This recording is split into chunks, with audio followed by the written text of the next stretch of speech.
नमस्कार। The Bihar teachers history makers के online शिक्षण मिशन मेरा मोबाइल मेरी शिक्षा में आप सबका स्वागत है। आज मैं कुछ ऐसे शब्दावलियों या टर्मिनोलॉजीज़ का चर्चा करने जा रहा हूं जिसका इस्तेमाल एक मैथमेटिक्स का शिक्षक या साइंस का शिक्षक सवाल बनाने के दरमियान अक्सर करता है। एक छोटा सा एग्जाम्पल हम देख लेते हैं। जैसे ये एक प्रॉब्लम है, साइन 18 डिग्री साइन 18 डिग्री बटा कॉस 72 डिग्री, इसको हमको सॉल्व करना है। तो बच्चे को अगर हम बताएंगे कि इसको कैसे सॉल्व करना है तो क्या कहेंगे? हम उसको बोलेंगे कि साइन को या तो कॉस के टर्म में बदल दो या कॉस को साइन के टर्म में बदल दो और इसको सॉल्व कर दो, ये हो जाएगा सॉल्व। एक दूसरा प्रॉब्लम है हाइट एंड डिस्टेंस का। इसके बारे में हम बताएंगे कि ऐसा करो, ये 40 दिया गया है, ये x दिया गया है, तो ट्रायंगल ABC और ट्रायंगल ABD में दोनों में h को x के टर्म में लिख दो और उसको इक्वेट कर दो, सवाल बन जाएगा। हो सकता है आपको ये बातें समझने में अभी दिक्कत महसूस हो रही हो, लेकिन ऐसा होता है। मैथमेटिक्स को भी सिविक्स के तरह पढ़ाया जा सकता है बगैर कागज़ कलम का इस्तेमाल किए हुए। ये जो एक गंदा आरोप है हम पे कि मैथमेटिक्स बहुत नीरस सब्जेक्ट है, बगैर कागज़ कलम के ये नहीं बनाया जा सकता, ये बिल्कुल गलत बात है। तो आइए सबसे पहले हम पढ़ते हैं बहुत ज़्यादा इस्तेमाल होने वाले शब्द के पद में, इन टर्म्स ऑफ। इसका बहुत इस्तेमाल होता है। अब इसका क्या मतलब हुआ ये हमको जानना बहुत ज़रूरी लगता है। जैसे मान लीजिए यहाँ पे आपको कोई पूछेगा कि tan थीटा बराबर क्या होता है, तो आप क्या जवाब दीजिएगा? कोई कहेगा लंब बटा कर्ण, कोई कहेगा 1 बटा कॉट थीटा, क्योंकि tan थीटा बराबर 1 बटा कॉट थीटा भी होता है, कोई कहेगा sign theta by cos theta. लेकिन ये उस क्वेश्चन का सही जवाब नहीं हुआ, क्योंकि ये क्वेश्चन ही गलत है।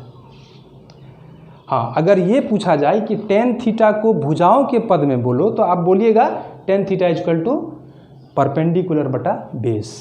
अगर आपको कहेगा कि tan थीटा को कॉट थीटा के पद में बोलो या कॉट थीटा के टर्म में बोलो, तो ये फार्मूला हम बोलेंगे tan थीटा इक्वल टू 1 बटा कॉट थीटा। सीधा सीधी अगर पूछ दिया जाए कि tan थीटा बराबर क्या होता है, तो इसका क्या जवाब हो सकता है? क्योंकि tan थीटा बराबर तो बहुत सारा चीज़ होता है। P बाई बी भी होता है, 1 बाई कॉट थीटा भी होता है, root under sec square theta minus 1 भी होता है, tan theta equal to sine theta by cos theta भी होता है, बहुत सारा चीज़ होता है।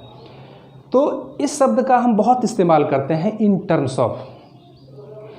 तो जैसे tan थीटा इक्वल टू अगर परपेंडिकुलर बटा बेस दिया गया है, तो चूंकि tan थीटा बराबर परपेंडिकुलर और बेस क्या है? भुजा है।